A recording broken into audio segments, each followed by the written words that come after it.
Sanctus, Sanctus, Sanctus Dominus Deus Sabaoth. Bapak, Ibu, dan saudara-saudariku yang terkasih dalam Tuhan kita Yesus Kristus, salam sejahtera untuk kita semua. Berkat Allah yang Maha Kuasa senantiasa menyertai kita. Hari Minggu tanggal 23 November tahun 2025 adalah Hari Raya Tuhan kita, Yesus Kristus Raja Semesta Alam. Hari ini juga Gereja Katolik memperingati Hari Orang Muda Sedunia. Marilah kita mendengarkan dan merenungkan bacaan-bacaan kitab suci. Dalam nama Bapa dan Putra dan Roh Kudus. Amin. Bacaan pertama dari kitab kedua Samuel, bab 5 ayat 1 sampai 3. Sekali peristiwa, datanglah segala suku Israel kepada Daud di Hebron. Mereka itu berkata, "Ketahuilah, kami ini darah dagingmu. Telah lama, yakni ketika Saul masih memerintah atas kami, engkaulah yang memimpin segala gerakan orang Israel. Lagi pula, Tuhan telah berfirman kepadamu, engkaulah yang harus menggembalakan umatku Israel, dan engkaulah yang menjadi raja atas Israel." Maka datanglah semua tua-tua Israel menghadap Daud di Hebron, lalu Daud mengadakan perjanjian dengan mereka di sana di hadapan Tuhan. Kemudian mereka mengurapi Daud menjadi raja atas Israel. Demikianlah sabda Tuhan. Syukur kepada Allah.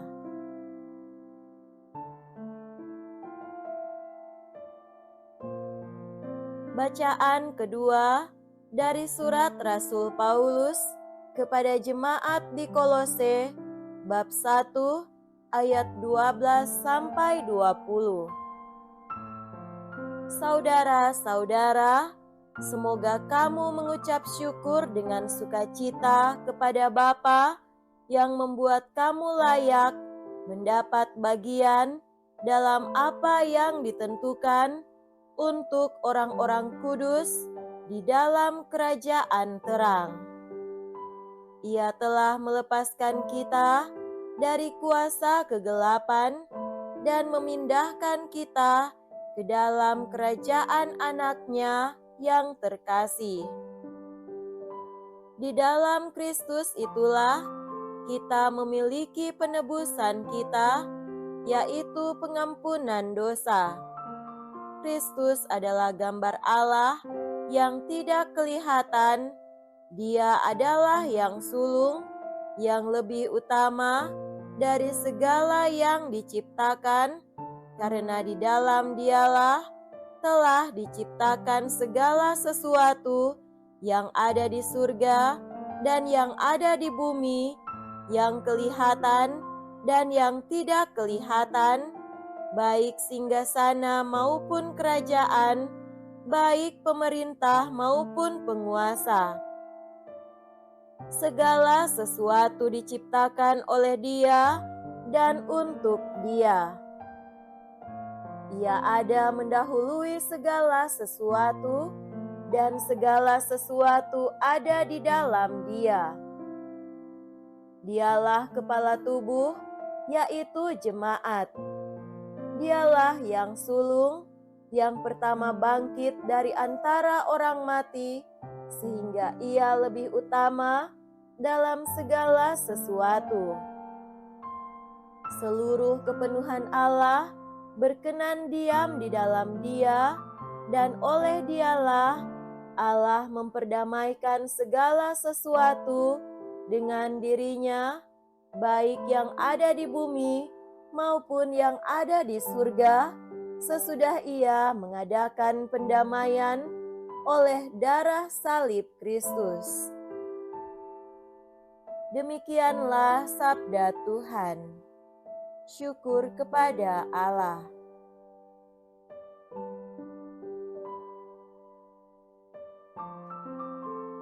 Semoga Tuhan beserta kita sekarang dan selama-lamanya. Inilah Injil suci menurut Santo Lukas. Dimuliakanlah Tuhan. Injil Lukas pasal 23 ayat 35 sampai 43. Ketika Yesus bergantung di salib, pemimpin-pemimpin bangsa Yahudi mengejeknya. Orang lain Ia selamatkan, biarlah sekarang Ia menyelamatkan dirinya sendiri jika Ia adalah Mesias, orang yang dipilih Allah. Juga prajurit-prajurit mengolok-olokkan Dia. Mereka menawarkan anggur asam kepadanya dan berkata, "Jika engkau raja orang Yahudi, selamatkanlah dirimu." Salah seorang dari penjahat yang digantung itu menghujat Yesus, katanya, "Bukankah engkau Kristus? Selamatkanlah dirimu sendiri dan kami." Tetapi penjahat yang seorang lagi menegur dia, katanya, "Tidakkah engkau takut juga tidak kepada Allah, padahal engkau menerima hukuman yang sama? Kita memang selayaknya dihukum, sebab kita menerima balasan yang setimpal dengan perbuatan kita. Tetapi orang ini tidak berbuat sesuatu yang salah." Lalu ia berkata kepada Yesus, "Yesus, ingatlah akan aku apabila engkau datang sebagai raja." Kata Yesus kepadanya, "Aku berkata kepadamu, sesungguhnya hari ini juga engkau akan ada bersama-sama dengan aku di dalam Firdaus." Demikianlah sabda Tuhan. Terpujilah Kristus.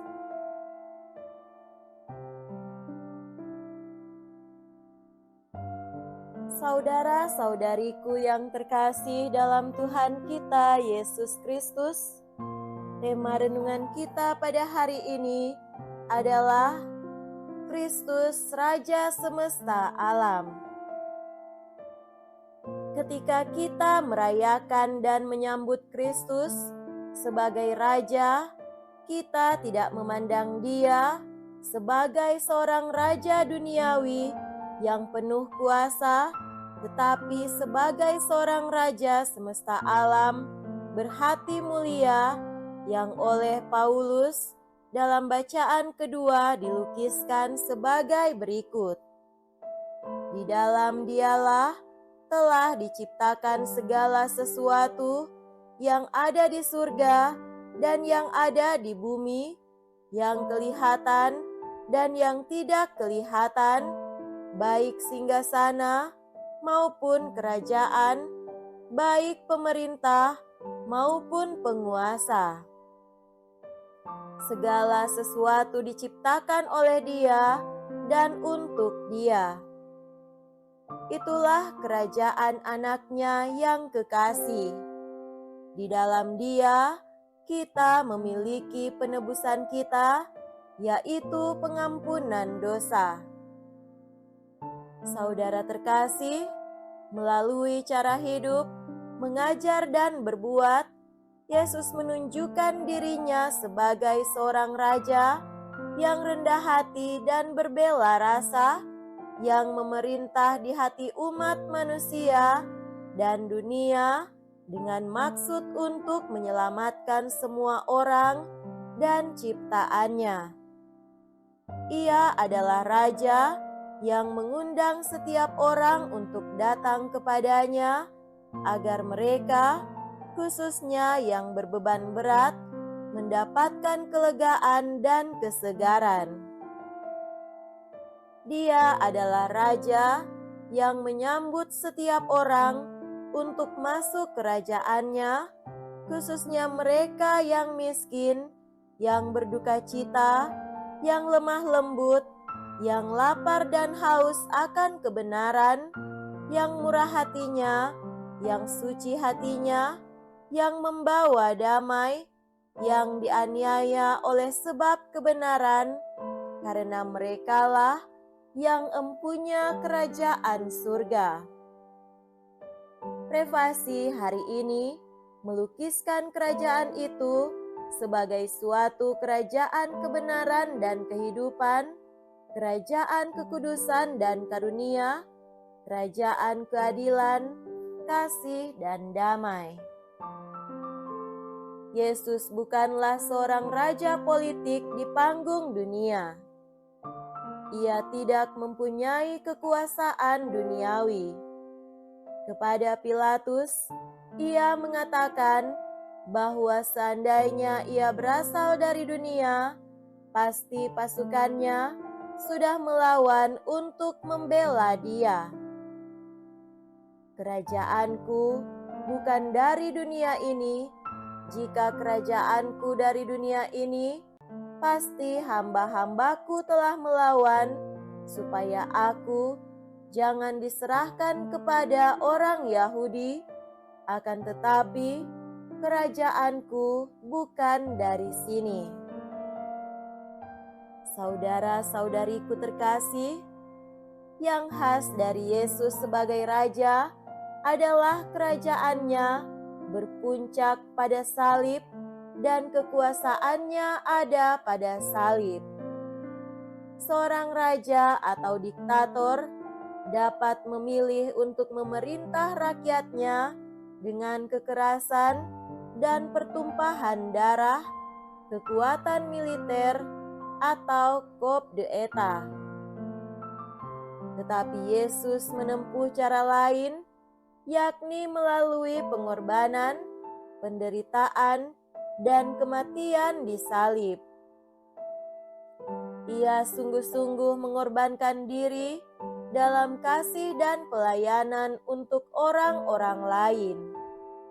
Kekuasaan Yesus sebagai Raja bukan suatu kekuasaan dominasi, tetapi kekuasaannya berasal dari kasih, pelayanan dan pengorbanannya tanpa pamrih untuk keselamatan umat manusia dan seluruh alam semesta. Ia memerintah sebagai Raja yang mempunyai hati yang berbela rasa, peduli dan membawa kelegaan bagi umat manusia, hati untuk keselamatan. Walaupun Dia adalah Allah, Yesus tidak menggunakan kekuasaannya untuk keuntungan diri sendiri. Oleh karena itu, walaupun Ia mempunyai kuasa untuk menyelamatkan diri, tetapi Ia justru memilih untuk mengorbankan diri bagi umat manusia dan dunia. Saudara-saudariku yang terkasih dalam Tuhan kita Yesus Kristus, dalam perayaan ini Tuhan mengajarkan kita untuk keteladanan bahwa semua kekuasaan seyogianya dibaktikan untuk melayani kepentingan banyak orang, khususnya mereka yang tersingkirkan dan tidak berdaya, walaupun hal ini menuntut suatu pengorbanan yang besar dan bahkan nyawa sendiri. Kesetiaan untuk melayani dengan kasih dan pengorbanan adalah yang utama.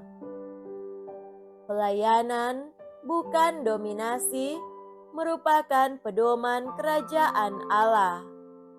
Kita akan mengingkarinya apabila kita menggunakan kekuasaan yang diberikan kepada kita untuk mengejar keuntungan, prestise, status, dan privilege kita sendiri. Marilah kita memohon agar Tuhan Yesus Sang Raja akan merajai hati dan hidup kita. Semoga demikian. Amin. Dalam nama Bapa dan Putra dan Roh Kudus. Amin.